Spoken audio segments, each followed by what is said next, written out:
So a couple things. Oh, I still have to cut that front piece there. Let me do that now. There we go. And still, after all that work, we've only just barely started. From now on, this stuff has to be handled very freaking carefully. Any rip means you're doing it over again.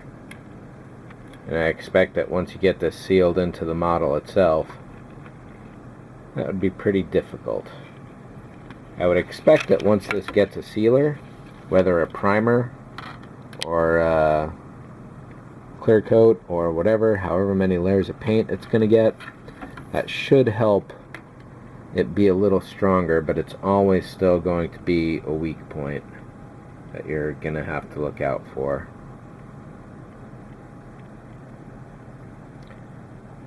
So the cuts could be a little better.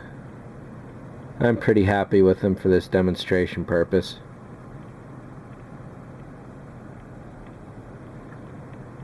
So the next trick is going to be soldering these power wires to these pads here and setting up the nacelles overall. In fact, let's see if I can do a real quick test here. So again, I've chopped a single strip into a smaller one here, and I'm going to chop that again in half. So looking at the nacelles, on one of my first tests, the negative copper was way back there. However, in this case, now that I've finally done it, it's much closer to up front here, so I'm going to have to move that over. And this old strip on the positives is kind of old and weak too. So, negative's still a little loose, and the positive could be a little tricky here. But I'll loosen this up soon enough, and we'll get it wired. So this one can stay in place, and this one just has to go somewhere in this range. I should actually go over here and mark it off.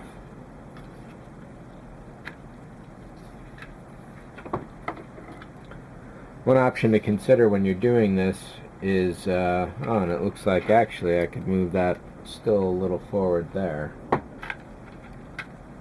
I'm actually, oops.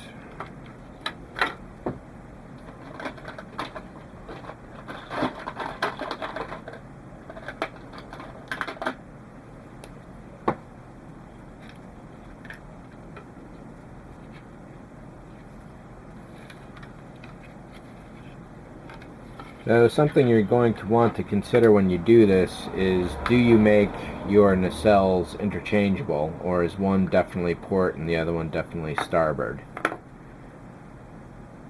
So in this case, let's see, I haven't really wired this one yet, so the power could go anywhere. In this case, negative's in the rear. And oh yeah, another factor would be where the connections actually are. So just because the connections line up on one of these doesn't mean they're going to line up on the other one. So those are a couple considerations to do when you go to do yours.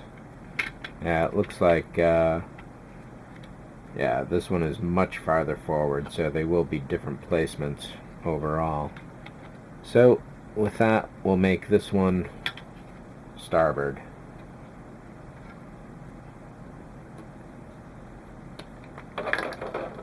And we'll move the positive line so it's more centered up in there, and the negative line will have to go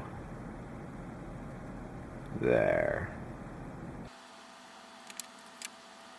So having the top and the bottom attached at this early stage, which I thought was a late stage earlier on, is definitely not a convenient thing.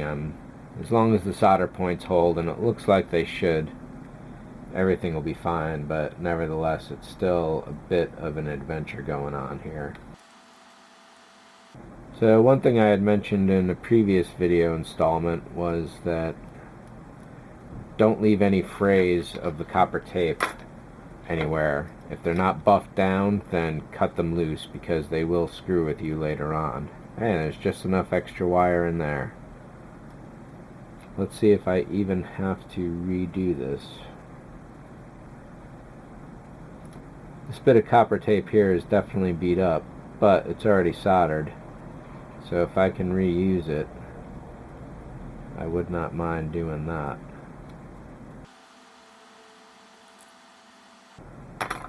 I should just do this new. And here's a chance to test if you can just put copper tape over copper tape. I don't think so.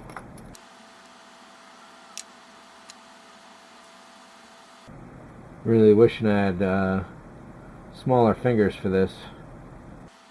Had I not trimmed my nails just today, this might be a little easier to grab this stuff too. Definitely do not let copper tape stick to itself. You'll be hating life and you'll just have to get a whole new strip of it because it's no good once you do that.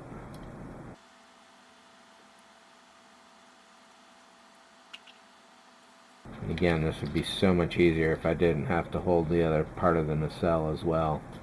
Oops.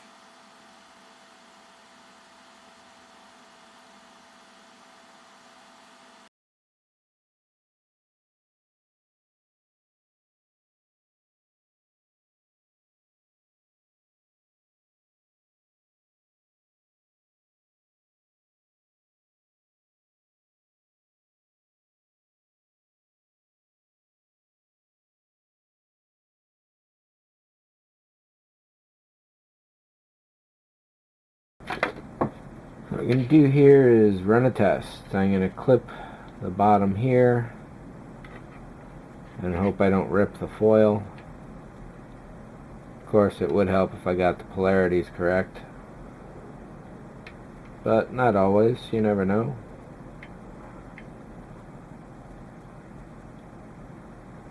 Alright, so what I'll be doing here, I had thought I was going to have to resolder all this, but it looks like I can simply glue it in.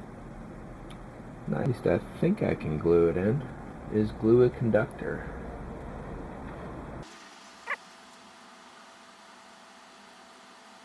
There's no reason why it shouldn't glue copper to solder. However,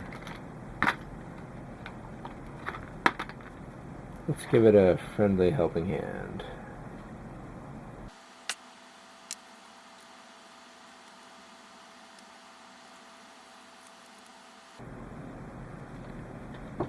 Alright, so having replaced the copper tape with a new piece, drop a little of that there, press a little of this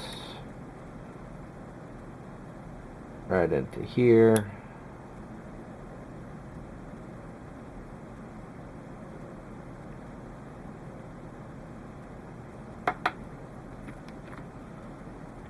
A little of that.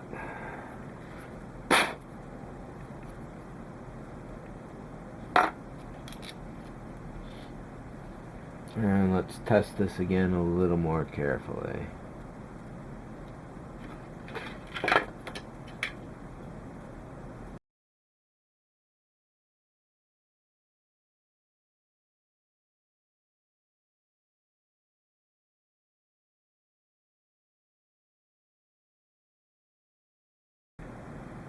Now, for whatever the reason in this case, simply gluing this to the copper tape did not work.